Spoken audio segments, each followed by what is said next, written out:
Very, very excited to have Mitnik on our podcast today, on our Liticast. And thank you for joining us, Keith, on a beautiful Friday afternoon. Really appreciate it. Keith, why don't you introduce yourself? I could give you an introduction, but I know you like to talk, so let's hear it, man. We've been around each other too long. That's true.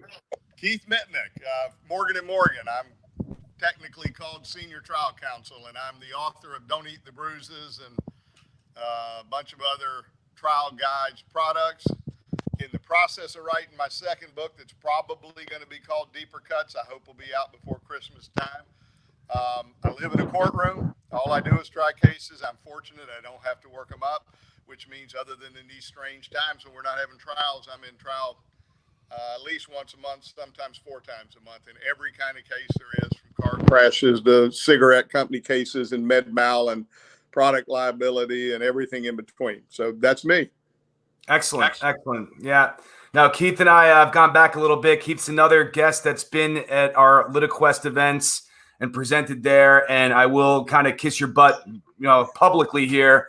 You definitely captivate a crowd with some of your stories and your strategies and your approach to trials. So thank you in arrears for your participation back then. And before I get going, I have to share something from Ruben Moskowitz. Asked me to ask you if you've ever had a mullet in your life as a hairdo. He's getting that from John Morgan. And I wished I had. I got a picture down at my office. I wished I'd brought it and I'd flash it up. You wouldn't believe it. I had this full mane of thick hair, and it hung down to about my shoulders. I had to moose it to keep it from sticking straight out of the side of my damn head. So the answer is I had a damn mullet. Nice. We all did. The second answer is if I could have it again, I'd take it back. Sorry, you put a little light in here. Fantastic. Thank you. All right. So Keith, I told you before sort of the format of the show. We keep a conversation. I'm going to just kind of run through some questions. People are very interested in obviously what you do, how you do it. But a couple first questions I had were just a little more general. I'm just curious, what have you learned in court that you've actually brought into your personal life? Man, that's a great question. Probably one of the main, I want to learn a lot, but I say probably one of the most useful things has been, anyone's read Don't Eat the Bruises or heard me talk, know at the core of my courtroom strategies and principles is the idea of you don't run from problems, you run at problems and deal with them. And you deal with them. I always tell lawyers in cases, don't discount your case, deal with it.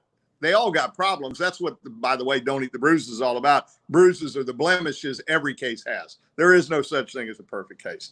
And you can either figure out how to strategically and smartly deal with them to diminish them or get rid of them altogether, and sometimes actually turn them into beneficial things, or you can, let the defense beat you silly with them. And I say, don't ever do that. Now, how's that come home?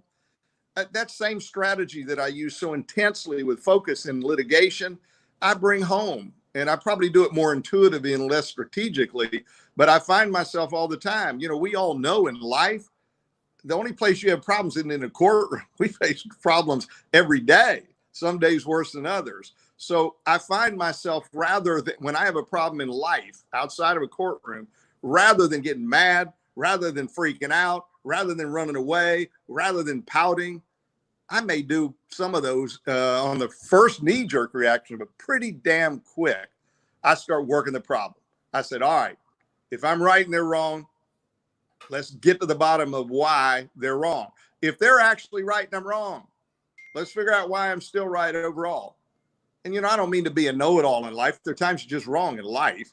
But the principle of staring down a problem and problem solving. I heard one time in a book I read a statement about Sherlock Holmes, and it said Sherlock Holmes' greatest gift was not his encyclopedic knowledge of medicine and science, nor his photographic memory or his unbelievable analyticals. His greatest gift was his ability to focus on a problem long enough to solve it. And so that's my motto in a courtroom, and it has become my motto in life. That's good.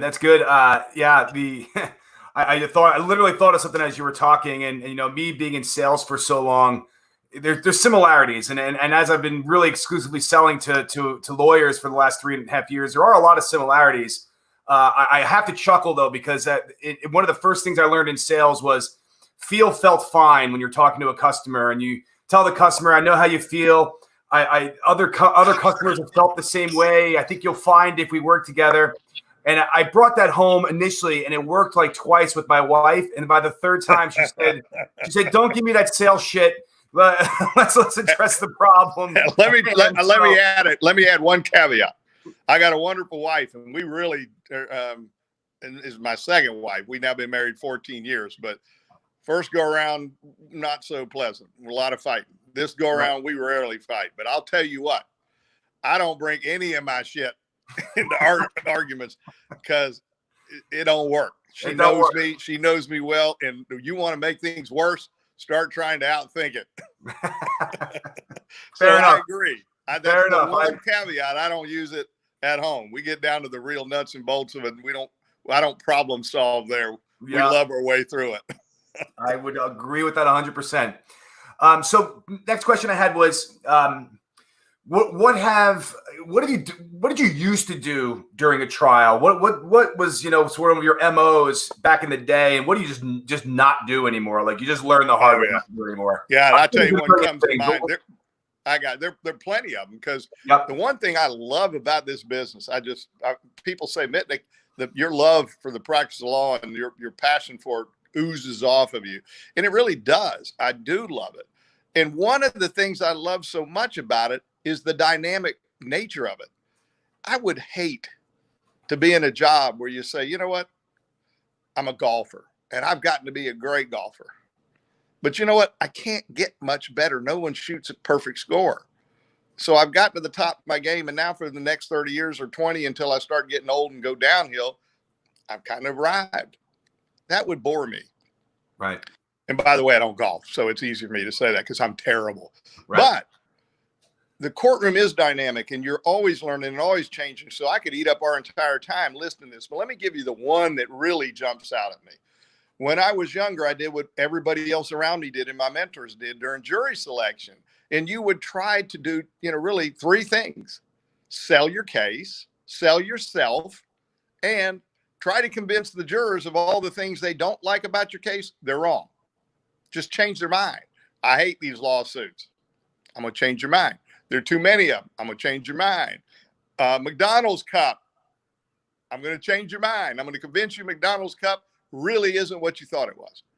And I look back at that and I go, I can't believe I was doing that, because I now understand. Sorry, I'm on my phone because my laptop, which would have been much smoother for whatever reason, I apparently don't have Chrome that I needed. So we didn't want to keep y'all waiting. So I went to my cell phone. So if I look like it's one of these walking, talking things, I promise I'm sitting, but I move my hands and I keep jiggling the damn phone. No, Keith, it's like reality TV. We got a nice flavor to it. I can see my bald head bouncing around on there, but sorry, you're gonna have to. I don't want to make anybody seasick, but I also can't sit here, like I'm in church. And by the way, when I'm in church, I wiggle around too. My mom used to tell me quit squirming. But anyhow, I now know you're not going to change those people's minds. They have come in with that has been there for a long time.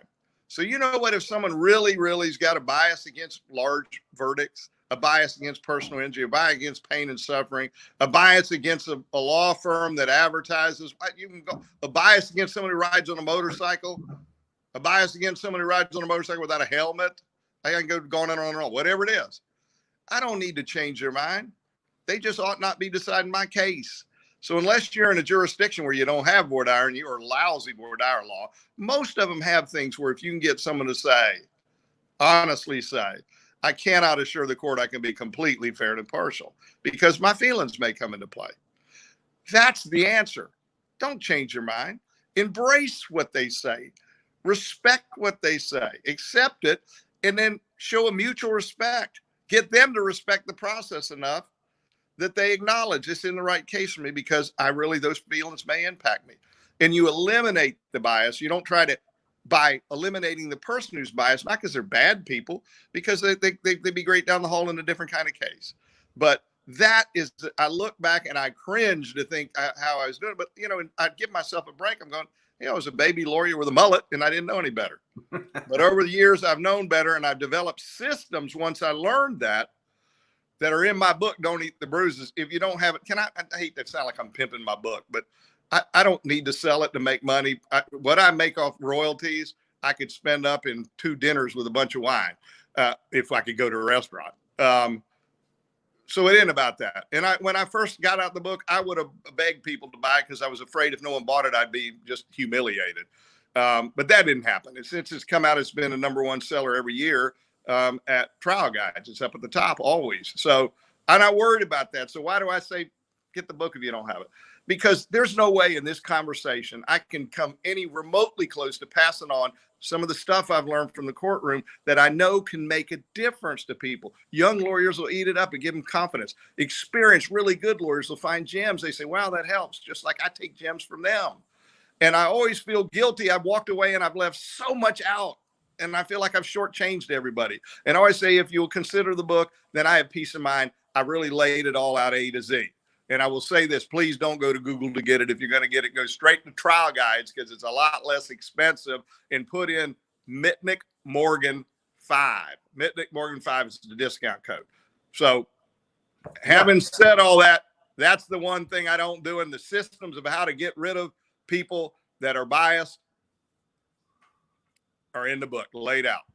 Got it. Yeah, and I'll give you an additional plug. I know at some of our Liticast events, when you've given the book out and did some signings and stuff, there was a really amazing reaction. I'm not a lawyer, so I'm biased. I'm just kind of objectively looking, and people got very excited about it. So thank you for that. Yeah. And I forgot to mention earlier for the folks that are watching, please ask questions. Go into the comments, ask away. We're happy to answer anything you have. If you're joining us from LinkedIn, joining us from Facebook, joining us from our website, our Liticast website. First off, thank you for joining us, but feel free to ask questions. It's a free form here. So Keith, one more, and I've been the last couple Littlecasts we've done. We're starting to shy away from this whole idea of working remote. I think people are kind of sick of hearing about it, but I have to ask you a few questions just because you have a very unique perspective on this. I'm curious. Will there be trials by video? Will there be, how is that process? It's changing now already to accommodate our current world, but what sticks, what doesn't? How do people's behavior change? How do you change? What advice would you give? Just give us a few thoughts on that. I really don't think we're going to end up with trials by over some broadcast, a Zoom trial. We may, who knows? No one knows, but I don't think so. And the reason I don't is trials are look, you can take a deposition over a Zoom all day long. You want to be there. You feel better. It's a little weird not, but you can take a deposition because it's gathering of information. You can conduct a hearing because you're not, you're the judge, you sent him the law and he's read it and you're just arguing your position. The jury trial's different. We've got people coming in from their lives that aren't in the circle of law usually. And it's about convincing and persuading. And so much of persuasion is you need to be, close enough that you can watch, how do you watch all the jurors when you're talking? And how do the jurors see you and your body language and really assess your client the same as on a TV? And I just think there is so ingrained into the persuasion side of it, so ingrained into the back and forth. And then I think about things like this. Jurors generally, not all, some want to sit, but a lot of them are going, gosh almighty, this is an awful big sacrifice. But I'm telling you, from having lived 36 years in a courtroom and trying 16 trials a year for the last 20 of them, one thing I know is the vast, vast majority of those jurors that came, maybe reluctantly, maybe even angry, by the end, think it was a very fulfilling experience. And the reason is the process. We respect those people so much. They walk in a room, everyone stands, the judge stands, the court reporter stands, the lawyer stand to recognize them. They are segregated. They got a deputy or a bailiff that walks them in and out and looks after them and takes care of their needs. And they go through it, and it elevates the concept we all heard of justice, and all of a sudden you're participating in it. And there is some pomp and circumstances that makes you feel good. I'm being an American here. I'm doing something important, and I'm being made to feel important because you are.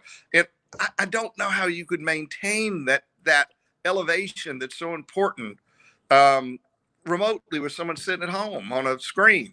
But if we have to do it, you know what? We'll figure out how to do it and do it well, because there are other things. You're always worried in a courtroom. Everything you do, you're on stage. Whether you can be at your desk and whisper and talking, and you may be being watched. Your client, does something you wish they didn't. They start chomping on gum or burp or something. They're always on display, and you would take all that pressure down, and you would have jurors who probably came with less anxiety because it's less of a input. So look, I can think of positives and negatives. I'm just a courtroom guy, and I would really not doing this. I guarantee you I can put on a hell of a trial right here. But boy, I want to be in that room. That room's sacred to me. Right. On that same line, and this is again probably a question you could answer for an hour, but do you find, based on this pandemic, does it change the jurors' perspective at all? Do people get more cynical? Do they get more sympathetic? Like, what? Just generally speaking, what do you think occurs? I'll tell you, and again, all of these are caveats. I talk to people. Everybody's got opinions and all. At the end of the day, they're just opinions. We don't know. This is uncharted territory. But I tell you, I have a pretty strong belief that people will be. I won't use the word sympathetic. I think they may be more empathetic. Now, I believe picking juries is going to be tougher because people are going to say, look, I've lost a job and I got an interview. I cannot be here. And I think judges are going to tend to be very understanding and say, okay, we'll bring someone else in to replace you.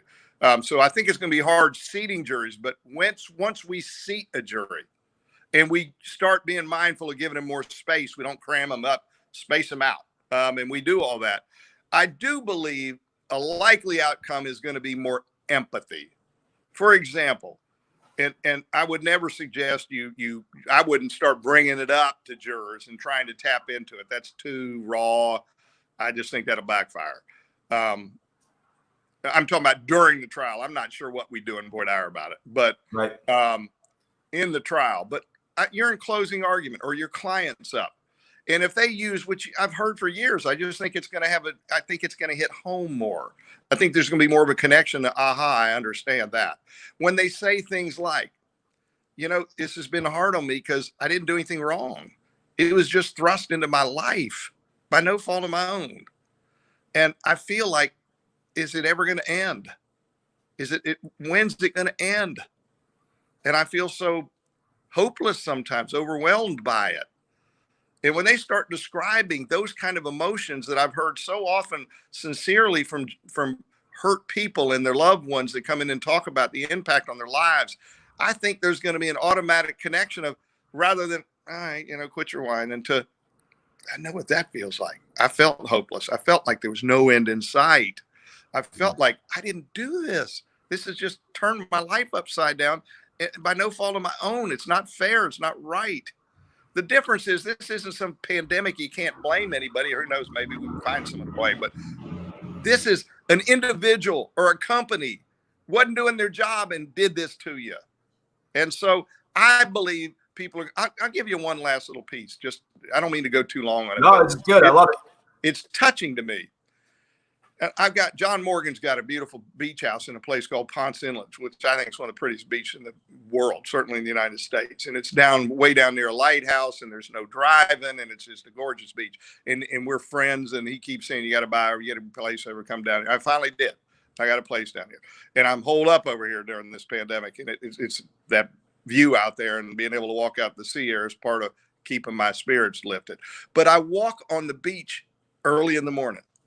And there are people walking here that for a long time here, no one's been able to go lay on it and stuff, but you can walk on it. And I pass people walking. And in the past, when I passed them, people would, just kind of look down or be talking to whoever they're with and didn't even acknowledge you. Or if they did, it would just be a little perfunctory nod of the head. Now, almost everybody I pass, they wave and they go say, be safe. Yep. And I've seen know, more of that. And I say, be safe. And I got to tell you, I'm almost tearing up. I didn't walk around saying be safe. And if I did, I damn sure didn't mean it. I mean, it was just like, hello, goodbye. Now we see another human being and we miss them. Yeah. And we say, be safe, incredible. Be safe. And we mean it. And I think they're connections. I've had more similar situation. I've had more good mornings that feel more genuine in the past month than I've had my entire life. Where you look at somebody, good morning. And some people I get are still kind of scared and they don't know what to do and they maybe a little bit reserved. But many people I'm finding are just legitimately like, good morning. I'm going to use that emotion. Humanity, I believe. I think what's going to rise up out of this dust is going to be a resurrection of humanity. Yeah. And caring. Yep. And I think it's going to make the world better. And God knows I'm not saying this was a good thing. I hate this son of a bitch. But if you have to look at a silver lining, I think humanity is going to come out better. And I think jurors are going to come out and that humanity is going to show. So I'm encouraged that trials are going to be better. That's excellent to hear that from you. It really is. And a bit of a segue to another question I wanted to ask. And this comes absolutely genuinely because I hear that emotion that you have, and I hear that sort of humanity in you. I had the pleasure of hanging out with you and Matt Morgan a little bit, and we would chat. And I was perhaps asking questions that maybe coming from a more cynical place, where I was asking you guys about trials and how they work and I was thinking about it almost tactically, like this plus this plus this, and you and Matt both had that element of humanity, really, of just this is people's lives are impacted, and this is correcting a wrong, and it has to come from a genuine, authentic place where you're literally putting yourself into that person's shoes and telling that story and making the jury believe that story and understand that story, understand the true meaning of all this. And I, over a beer at whatever midnight at a hotel in Los Angeles, we were having these discussions, and I got emotional. I got kind of caught up, and it came from such a genuine place. But it's resulted in some great verdicts and some great sort of business successes for y'all. But I just love for you to talk about that because I find that so fascinating. Sure, I can tell you. Look, John Morgan's got 3 sons that are in our law firm that are just the most, in their own different, unique way, impressive lawyers. Are just going to set the world on fire. Dan's the baby, and he's coming in his own. Mike's just really taken our mass torts and product liability side of it and just turned it into a juggernaut. And Mike has, and Matt is the middle son. And Matt is, I've tried cases with Mike, and he's outstanding. One of the smartest guys you'll ever meet. Matt's gift, and he's going to be a superstar as a trial lawyer, is he's one of the most genuinely empathetic people I know. I walk in court with him, and he's a star because he's like, he gets star treatment because he's on TV. All the lawyers and judges know me because I'm the old man, been around in courtroom all the time. But everybody else knows Matt because, he's a public figure now. And I don't care if we're late. I don't care what we're doing. I don't care if it's someone on the street, looking for a handout, or a deputy that's wanding you when you come through the scanner. I don't give a damn. He stops and talks to them and gives a damn what they're saying to him. Mm-hmm. I mean, he loves people. He gets it from his dad. John Morgan is the biggest people person I've ever met in my life. And a lot of his goodness went into all of his boys, and his daughter is not a lawyer, Kate, but then all their gifts portray differently. But you're asking me about this courtroom pure empathy. Matt oozes that he cares about those people because he does.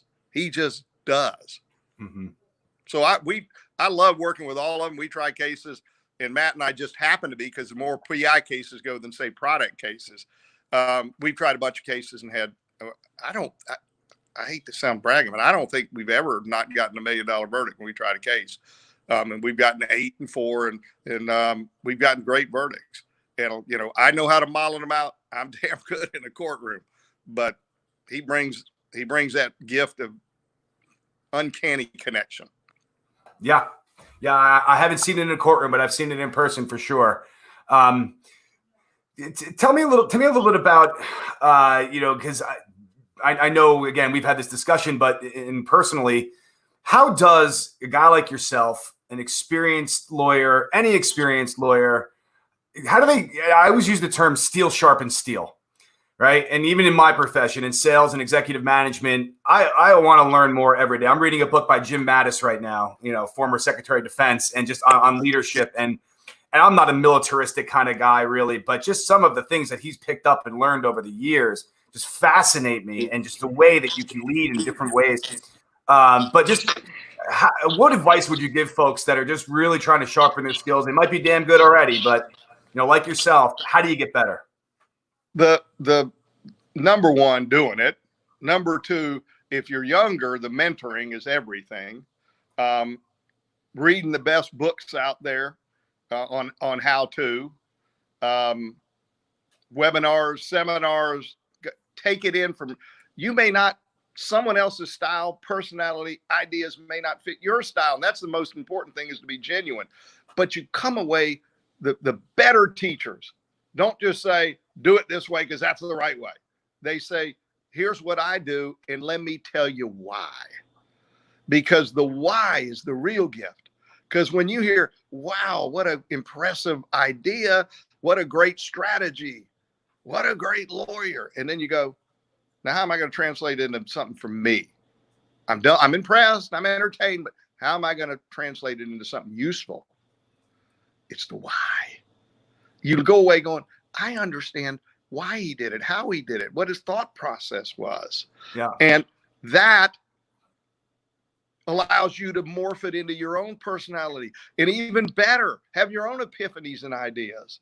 So get around thinkers. I always talk about the art of outsmarting, the fun part that sets you apart, because there are a lot of lawyers can talk a good game, but the ones that rise above the crowd are the ones that can think a good game. Get around thinkers, figure out how they're doing it, and start embracing the joy of the thinking side of it, not just I do this step and I do it well. And start outsmarting the other people, and you're going to have a ball doing it, and you're going to distinguish yourself. That's the best advice I can give. And then go try cases. And if you can, try them with people that you know are already there. And if you're there, we all know, us old guys and gals that are already there, we know what you do. You keep working on that skill. Every trial you come away and say, what can I do better next time? How can I make my odds of winning better? And you listen to other smart people and say, damn, I thought I'd do it all. I didn't. I wish I'd have thought of that. That's it. Yeah. Back to that Mattis book, he had a great point. He said, when you're younger, you get around the older mentors. He said, when you're older, you get some younger mentors around you. Because he said that some of the best ideas he ever had weren't his own. They would come from some 25-year-old Lance Corporal who just happened to have an idea around something. And he said it was the most phenomenal thing. And he said, particularly as it related to technology, which I want to ask you a question on that in a minute. But we did get a question in from actually from one of our clients, Brian Ricci at Ricci Law. Thanks for asking this, Brian. He asked, can Keith talk about how he addresses gaps in treatment at trial? I'm so glad you asked. I want to anyone listening wants to do this. I've got a project that I'm doing right now because I'm not in trial. And that's what I do, try cases. I'm also cannot sit around. This isn't a vacation to me. Mitnik doesn't vacation. I'm not saying I haven't gone to a beautiful place with my wife and enjoyed it, but I don't like sitting around. I got to be productive or I'm miserable.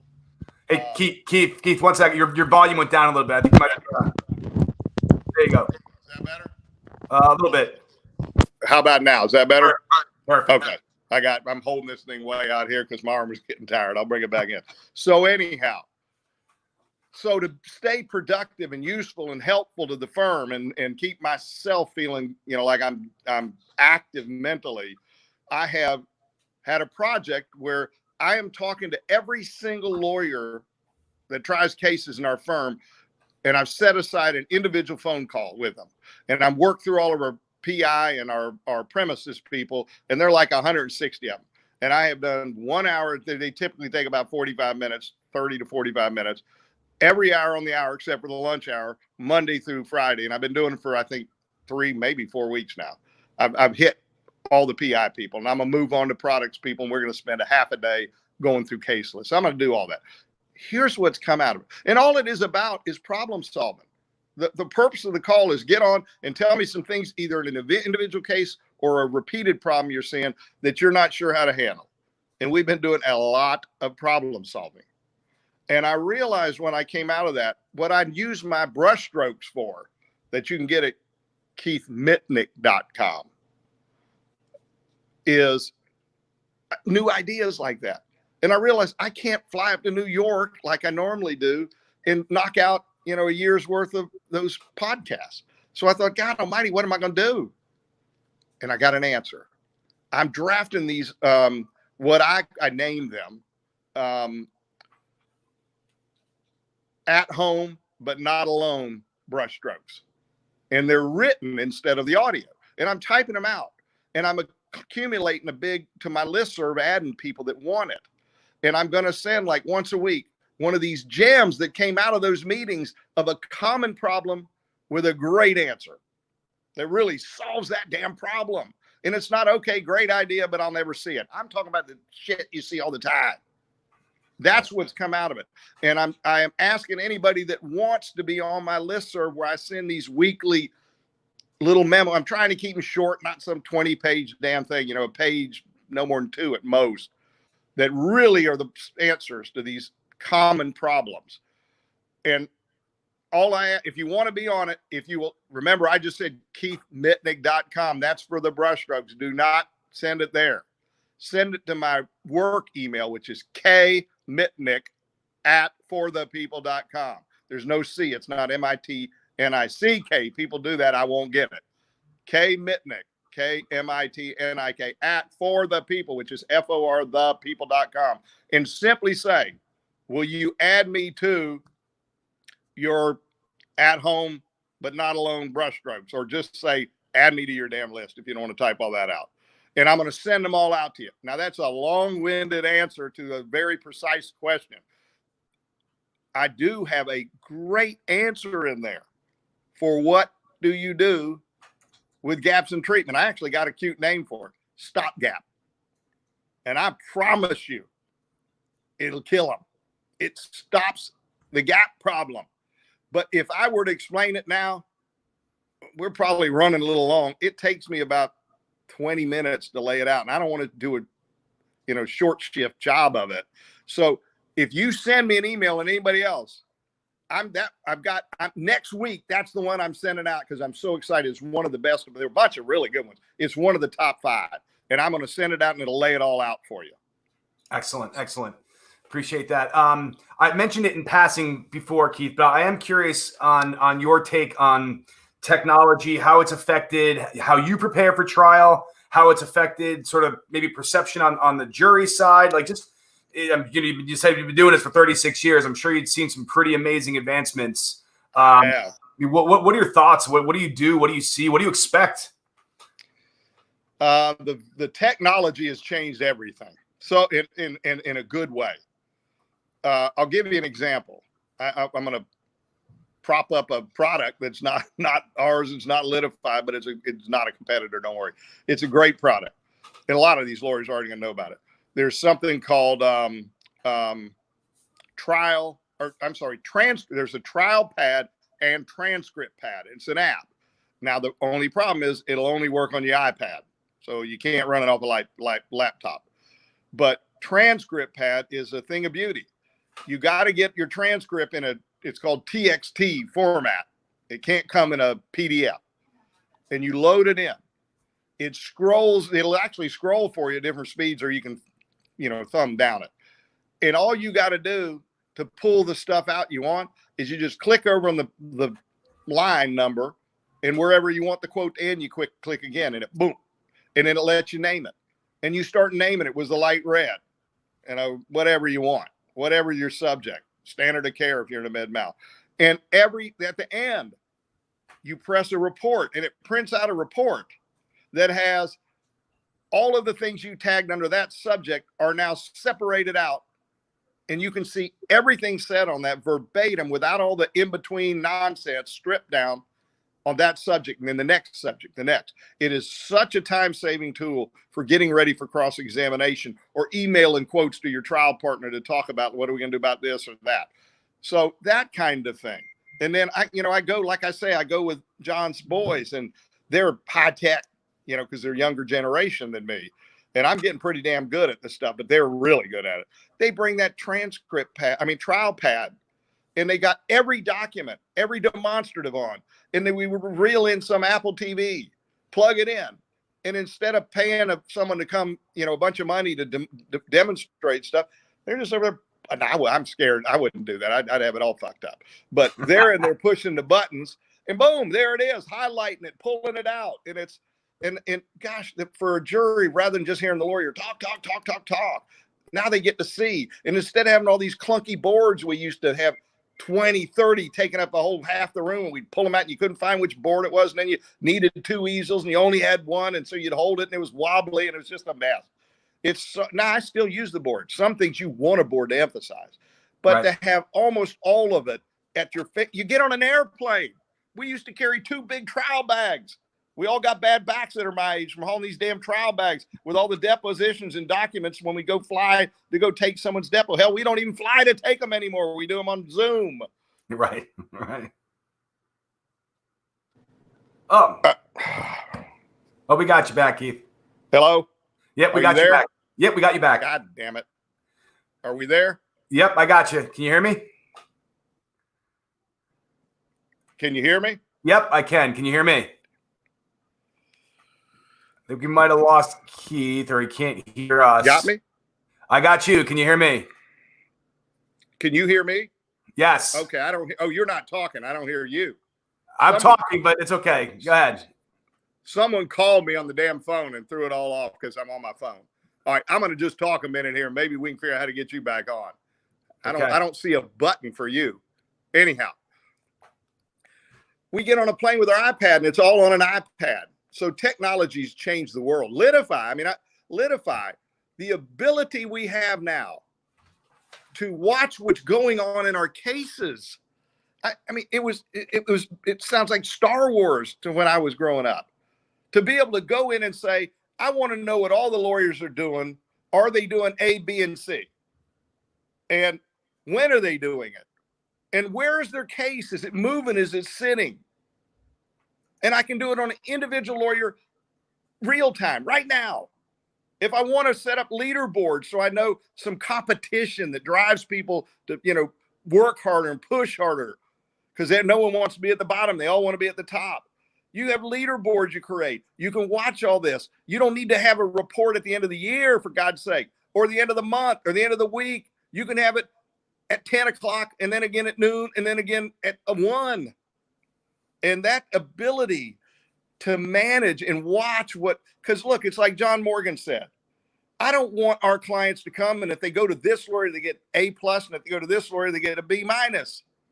I want a level of excellence that is just never going to go below, no matter who you get. Now, one lawyer may have a little more skill in a courtroom and all, but there's going to be a fundamental level of excellence for every client and every lawyer. How do you create that if you have more than one lawyer? Maybe you could get by with 2. You got to have systems. There was nothing before Litify. Nothing would allow you to do that. You just had to, it was a trust. It was an honor system. I'm just going to assume they're all doing good. Well, come on, we know better. So technology has changed the world of the courtroom. It's changed the world of a law office. And the end result is, so the clients are better served because you have an ability to say, we're going to require these things to be done. I want proposals for settlement out. I want life care plans in place.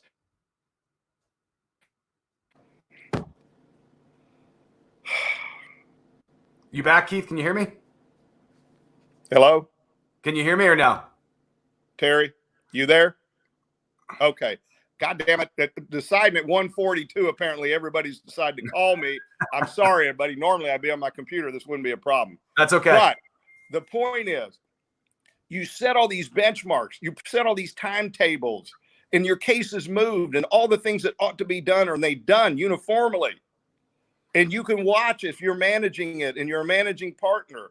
and you know it's all being done well. And the lawyers that aren't the managers have access to all this information and this ability to share and communicate, like George Jetson stuff. I'm showing my age. I grew up with the Jetsons, but I'm not a computer guy. And I heard Litify, and I'm all right, so we got a new program. Well, the hell, what do I care? I tell you what I care. I'm the end product guy, and it's changing the end product dramatically because technology is allowing us to go into the 21st century and get ahead of everybody else. And we all want to be ahead of everybody. So yeah, technology's made a profound impact on the quality of the work and the quality of the courtroom. And at the end of the day, the quality of justice. That's what really matters. I don't know what to do because I can't hear nothing else you can say. Is this a good time to sign off? Can you hear me now or no? Do a thumb up if you want to sign off. Or write something on a damn piece of paper and put it up to me. Because I can't hear a damn thing you're saying. Thank you. Thank you. All right, folks, thank you so much. Yeah. Thank you for having me on. And be safe. Appreciate it. Thank you, Keith. So a couple quick announcements before we wrap up. And thank you so much for Keith for joining us. I believe y'all can still hear me. But we had, and for the one question we didn't get to here, I apologize. We just had some technical difficulties on Keith's side. But I just wanted to mention a few things before we signed off. Next week, we have an unbelievable lineup for Liticast. We just keep getting better and better as people become interested and our followers increase. We have a lineup next week. Let me just read them off to you. So on Tuesday, Justice Dino Jimenez and the co-chair John Lund from Utah are going to be joining us and talking about the decisions at hand there that are really around allowing investment into law firms and some of the new regulations that are at play there. I think we're in a comment period, but it's very interesting stuff that's happening along those lines. And then also we have Peter Coffey from Salesforce who's joining us on Wednesday. Peter is a futurist, a technologist from Salesforce, which is, our primary supplier and partner from a technology standpoint. Peter is absolutely phenomenal. He's literally just so interesting, and he's going to bring such a unique perspective. He joined us at our Liticast event in New York, and literally I've never seen lawyers so quiet. Just blew their mind with what his viewpoints are. And then on Thursday, good friend of mine, Sean Flaherty from Catches Law up in Boston, is joining us. On top of being an amazing lawyer, running a great practice, Sean's a great guy, funny guy. I'm actually really looking forward to chatting with Sean as well. So thank you for joining us. Appreciate it. Make sure to tell your friends to follow us on Liticast, on our website, on LinkedIn Live, on YouTube Live. Again, a big thank you to Keith Mitnik, and I always love listening to him. He's just a tremendous guest. Thank you all, and I'll echo his comment. Be safe, everyone. Cheers.